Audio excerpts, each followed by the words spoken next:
All of us have had difficult times in our lives, and more hardship will weigh on us as we age. Some of us have really suffered, either emotionally or physically. Think for a moment of the hardest time in your life. My hardest comes when I sink into episodes of major depression with anxiety. A few years ago, I was struggling with this monster. I gave it all I had: psychotherapy, several medication changes, exercise, time with family and friends, and attending church. But as the months passed, I became more incapacitated and desperate, actually. My wife, Sarah, was at her breaking point and very worried. I turned to religion. I thought then that Unitarian Universalism did not offer me the spiritual anchors offered by the church of my youth in Illinois, a Protestant church. Those anchors being the power of prayer, having Christ in your life, a personal connection to a loving God, reading the Bible, rituals, and the promise of eternal life. Most UUs have left behind or de-emphasized these beliefs. So I attended a Protestant church here a few times in search of help for my troubled soul. Eventually, I fully recovered, as I always do, and I'm unsure if that church played a role. Since then, I have wondered, do I really have to attend a different church in crisis times? Once I asked Christine if she might be able to recommend a book or two that might be helpful. One she recommended was A Faith for All Seasons by William Murray, a retired UU minister who actually gave a sermon here 5 or 8 years ago. I have read his good book several times and used it as the main text in a class we had this fall. He says, a liberal faith does provide satisfying answers to the crises of life, which include pain and suffering, loss and grief, and death. He goes on to say, religious faith does not eliminate the crisis. It does reduce the anguish and provides resources to cope with the impact. So what resources do we have as UUs when we experience tough times? What life rafts do we have to keep us from sinking? My intention is to offer my own perspective I hope will be helpful to you.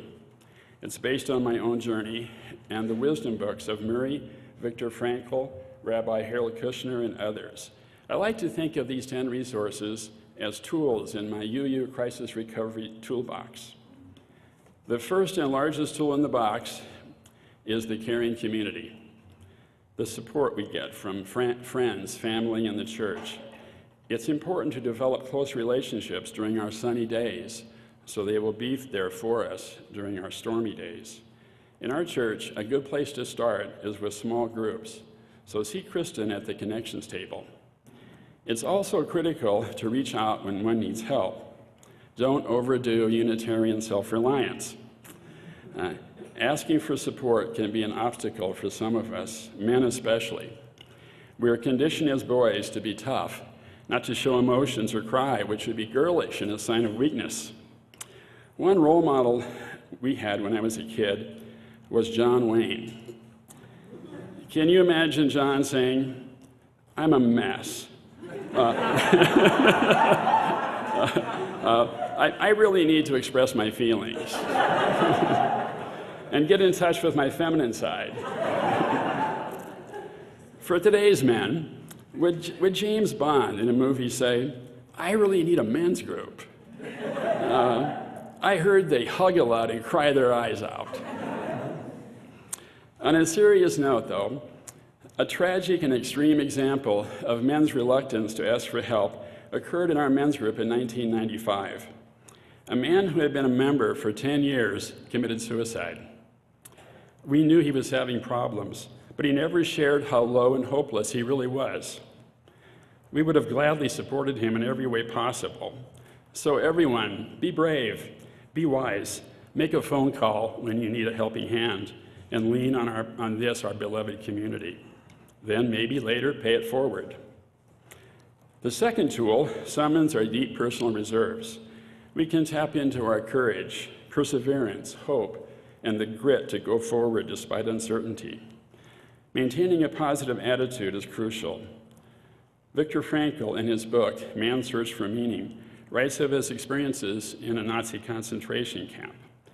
He wrote, "Even in such terrible conditions, there were a few men who walked through the huts comforting others, giving away their last piece of bread. They offer sufficient proof that everything can be taken from a man but one thing, the last of the human freedoms, to choose one's attitude in any circumstance."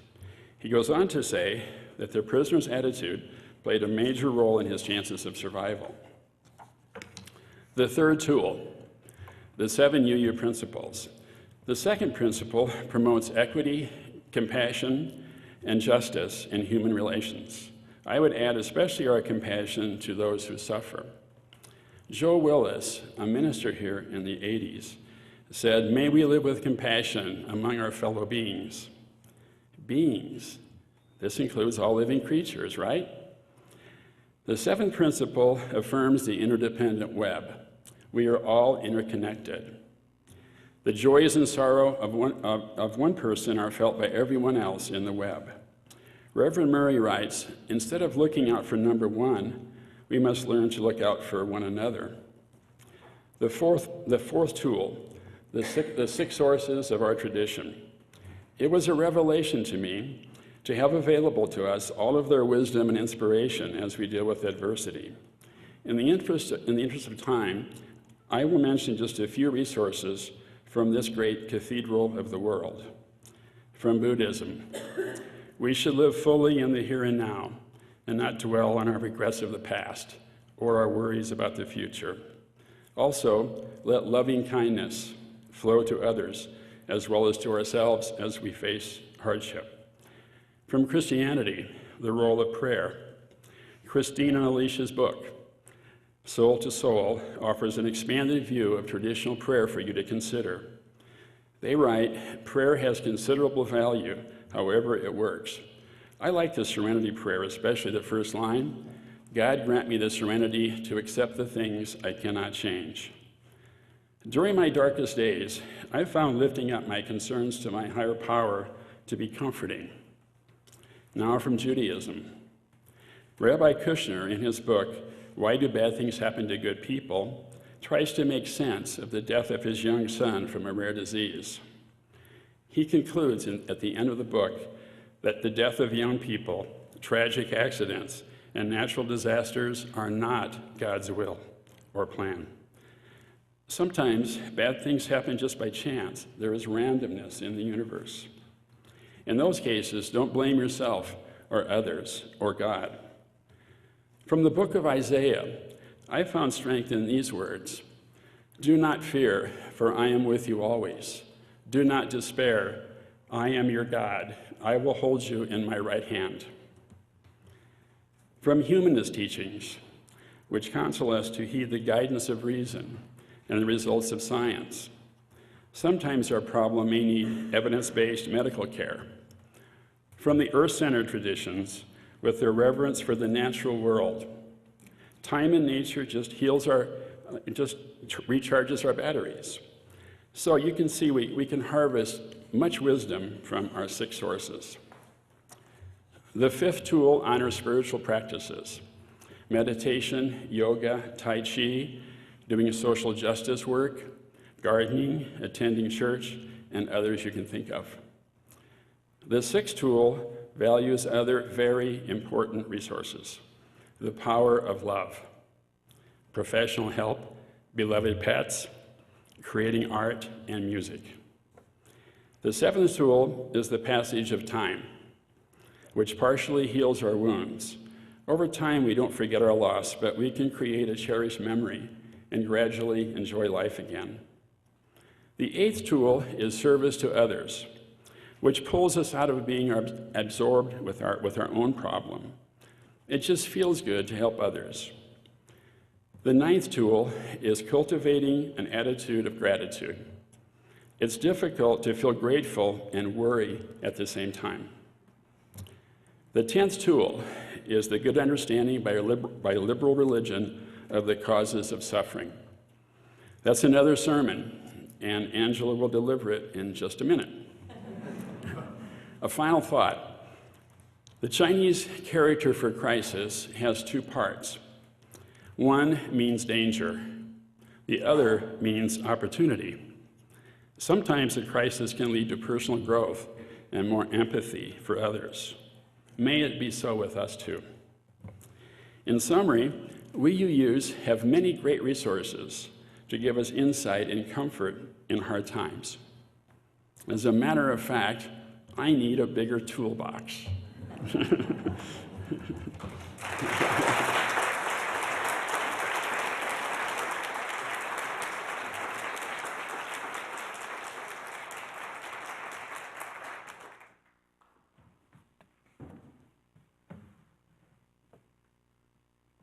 Thank you, Ron. That was part heartwarming testimonial, part wisdom talk, as all good wisdom talks are. This week, NPR has been airing a series of reports on religious nuns, N-O-N-E-S, people who have no religious affiliation.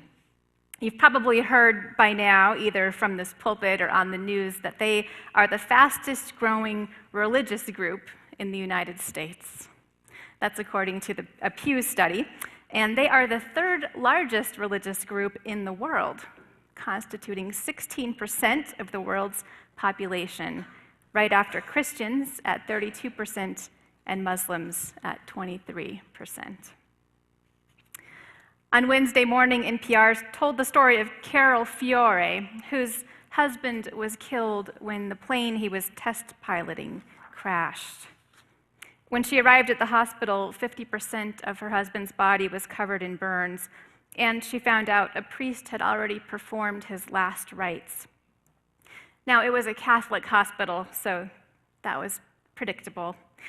But then, when Carol informed the hospital that her husband was not particularly religious and really didn't need somebody praying for him, the priest continued to hover and pray each day. That's when she decided she'd had enough of pretending to not be an atheist, and she kicked the priest out. She told everyone in her life about her and her husband's atheism, but in the weeks as he lay dying, and in the months that followed, she couldn't get away from the prevalence of a particular religious understanding of what was happening. She bristled at other people's attempts to comfort her by saying that his burns and pain and her pain were all part of God's plan. When they told her he was in a better place now, she pictured his damaged and lifeless body under the ground and wondered exactly how that was better than the life they had shared. After his death, she had a hard time finding a grief group that was not attached to a church, and she felt that grieving was harder for her because she was an atheist. And so she says she often envies people who have faith. She says they know that they're going to see their loved ones when they die, but I don't believe that. Sometimes I wish I did. Another woman in the NPR series started out with that kind of faith, but she lost it when her son was killed by an acquaintance with a gun. After his death, she went back to the church where he had been baptized, and there the minister told her that we all have our crosses to bear, and that it had simply been time for God to call her son home. Not helpful. Sometimes these kinds of claims and overbearing behavior drive people away from religion altogether, and that is what happened in these stories. The series describes people going from an extreme anthropomorphic God kind of a religion to nothing, and feeling that something is missing in their lives. One young woman says that she misses church but does not feel welcome. I think if I found a religious community that made me feel accepted for who I am, she says, I would be very open to that. That's when liberal clergy across the country hit their brakes on their morning commute and went, what? Why doesn't NPR mention Unitarian Universalism and liberal synagogues and Buddhist sanghas and liberal Christian churches or any of the religious groups that might actually be a pretty good fit? Somewhere between believing in an all-good and all-powerful God and believing in nothing and no possibility of comfort, there really is another way. No offense to Steve's God this morning. Your Unitarian Universalist faith can help you cope and find meaning in the face of personal suffering without asking you to be glad for your pain or to believe in something that does not make sense. Now, suffering is a huge subject, and my sermon is short. So it's good that we come at this topic in many ways over time. Today, it's a snapshot, an overview kind of a snapshot, and I'm going to stay focused on personal suffering. Larger, major issues of suffering and social justice belong to a sermon of their own. I'll be talking more about those next month. But today, it's smaller scale. Although, if you are the one experiencing it, it feels plenty big. You could probably sum up a Unitarian Universalist perspective in 3 lines. No one deserves to suffer. It is possible to find meaning, and you are not alone. Now, the first part, no one deserves to suffer, is harder to believe than you might think. Most religious liberals do not hold the traditional Christian belief that suffering is punishment for sin, and yet, when something bad happens, our first response is often, what? What did I do to deserve this? Right? Similarly, when we hear of somebody diagnosed with cancer or some other illness, we might find ourselves trying to come up with ideas about why that person got it. Have you ever done this? You tell yourself, well, they smoked, or didn't exercise, or they ate too much processed food. Or maybe you think to yourself, they harbored negative feelings that manifested their illness. I think this last one is really hard because it makes illness a punishment for feelings, and feelings are hard to control. And really, all of our conjecturing doesn't actually explain things. My grandparents, for example, both smoked for over 30 years. My grandmother died of lung cancer in her 50s just after quitting. My grandfather is now in his 80s and pretty healthy. Who knows why? And really, all of us are exposed to risk all our lives. But trying to explain why someone else got sick or got hurt or whatever does have a way of shielding us onlookers from our own mortal fear. If we think suffering is even remotely related to sin or poor choices or is in any way deserved, then it follows that perhaps we can protect ourselves from it. In the same way, when we ourselves are suffering and we try to figure out what we did to deserve it, like, I should have seen that car coming, or I should have gotten my child to the doctor sooner, or I should have known. What we're really doing is grasping for some control over the situation. If you think about it, it's easier to be at fault than to be helpless. Now, I'm not saying that we never do ourselves in. We do. Suffering can be a consequence of our choices and actions, but there's a limit to it. And so often the consequence far outweighs the offense. A bad move in traffic leads to permanent disability. An addiction leads to permanent life imprisonment. It doesn't add up. The universe just doesn't operate cleanly on the logic of justice. The universe is both orderly and chaotic. No one deserves to suffer. However, it is possible to find meaning in it.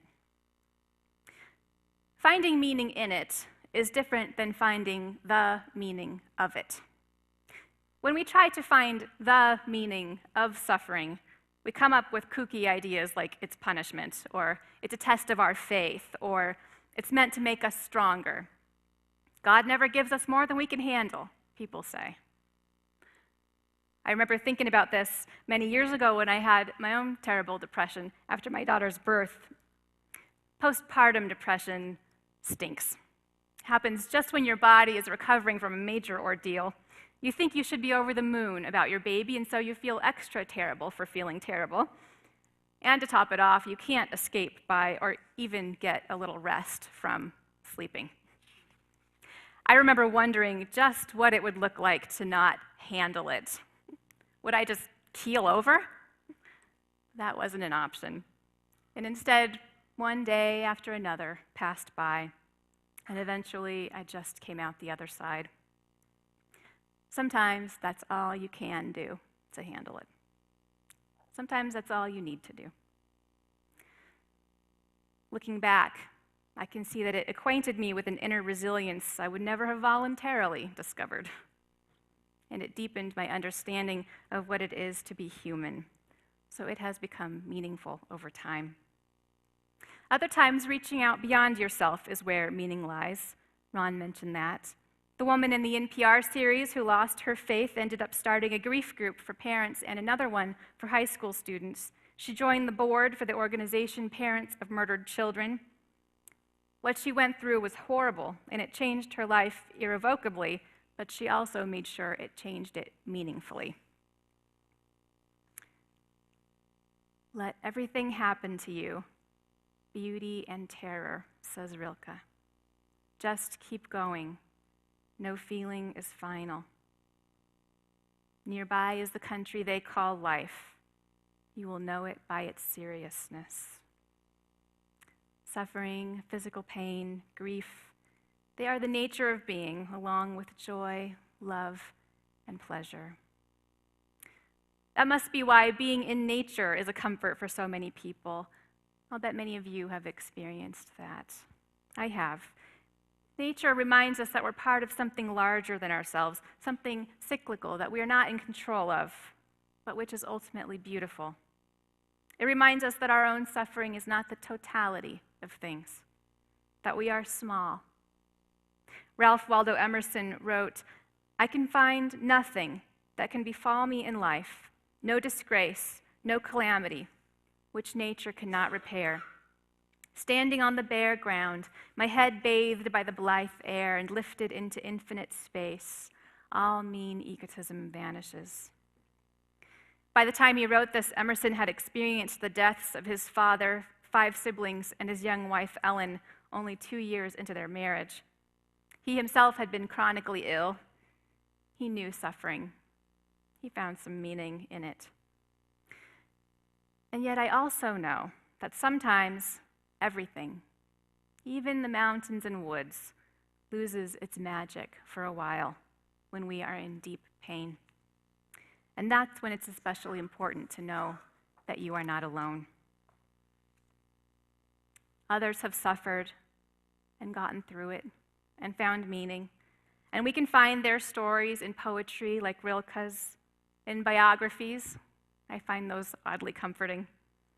And in sacred texts, especially in sacred texts. The theology that has been developed from them may or may not be a fit for you, but in the stories what you see is people grappling with suffering, trying to make some sense of it, trying to get through it, just like us.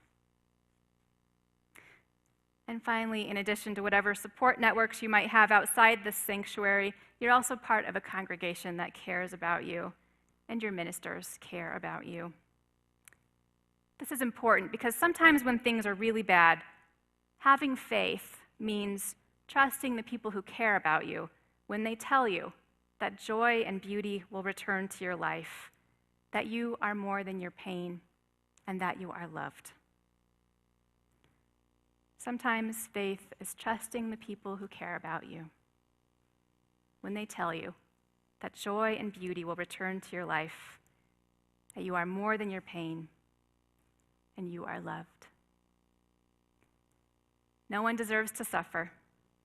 It is possible to find meaning, and you are not alone. Got that? Then amen. Our closing hymn is number 108.